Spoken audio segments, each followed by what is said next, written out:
In the state of Maryland, black lawmakers there are calling for action to end what they say is a lockout of African Americans from the state's growing medical marijuana industry.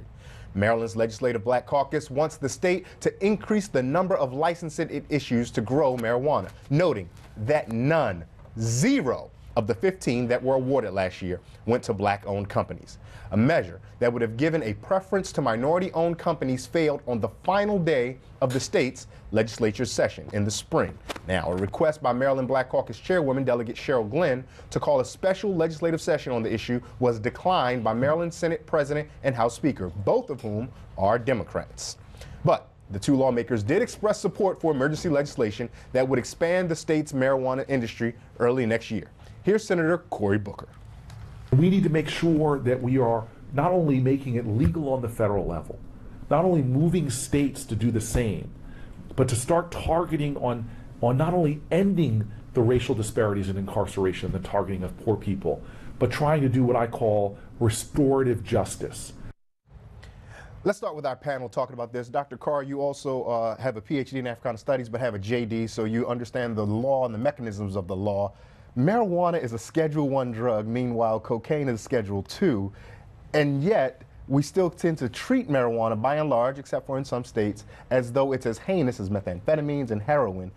Why is that? Well, again, I mean, you can go back as far as the 1950s when they made the documentary Reefer Madness. I mean, the question of marijuana really revolves around a question of culture. And then we're talking about politics, and we're talking about big money, as we're about to hear from Representative Patterson. I mean, what we're basically engaged in now is a need to educate folks and a need to advocate and represent those, particularly in the lower economic classes, who will be subject to penalties for using marijuana, for those who need access to medical marijuana. But ultimately, this really comes down, I think, to a political issue, but it's driven by a cultural issue. Yeah, I think it's interesting. I've been seeing kind of this change in mainstream media from images of African Americans smoking marijuana, and they're normally cast as degenerates, and they're like losers, yes, or they're slow, or they're just funny. You know, they made that choice. But in the most recent year, you see these hipsters. Right. You see these white cosmopolitans, and they have, you know, there's a show on HBO or Showtime, one of their, you know, major networks, and they have embraced marijuana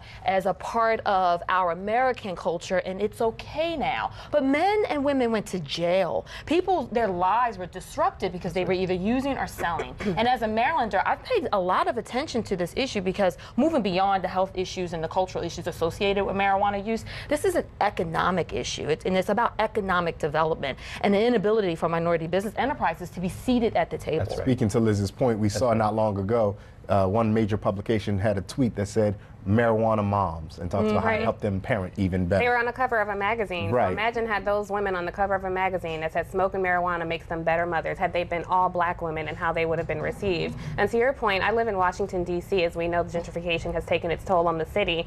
And walking down the street, there's nothing but young white millennials sparking up in the middle of the day, and they're walking past police officers without any problem in the world at all. So it is disproportionate.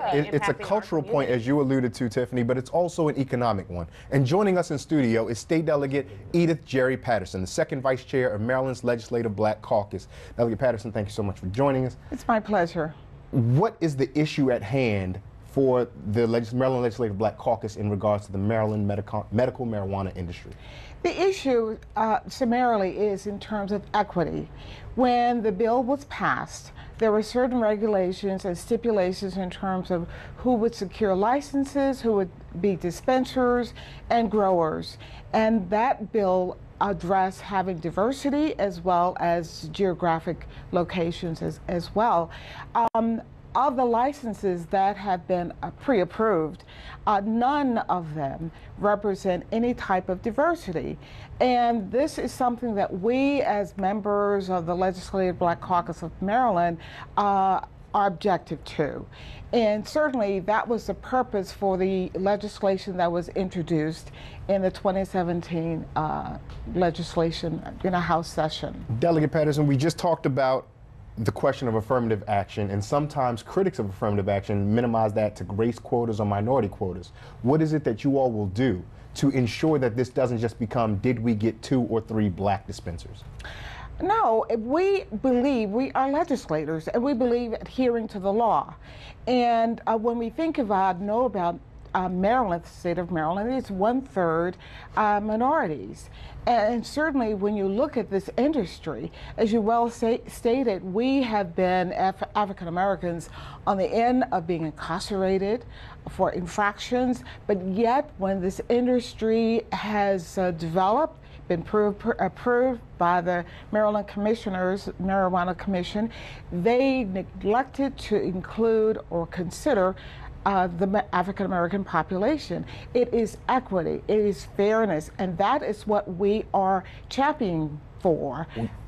Some of your critics may jump in and say we guarantee equality of opportunity, not equality of outcome. Well, let me just say this.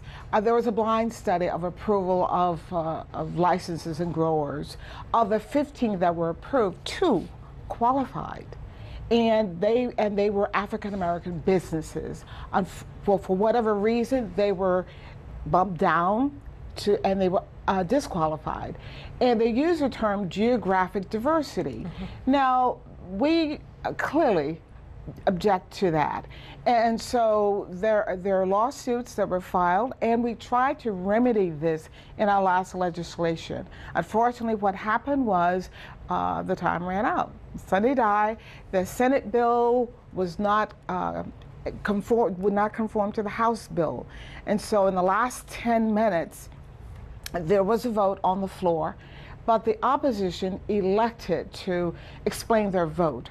And every member who has a vote has the opportunity to explain their vote. Yeah. However, we know at 12 o'clock, everything is over, and that is what happened. 11:50 to 12 o'clock, and that has infuriated or has major concerns for the Legislative Black Caucus. Delegate, thank you for your work. We'll be sure to continue to follow it. You guys start your next legislative session in January of 2018, and we will be sure to see what happens. We're working in the interim with the governor and with Speaker Bush, as well as Senate President Miller. Mike Miller, thank you very much for your work. Weekdays on TV One. I will never lie to you. Oh my God.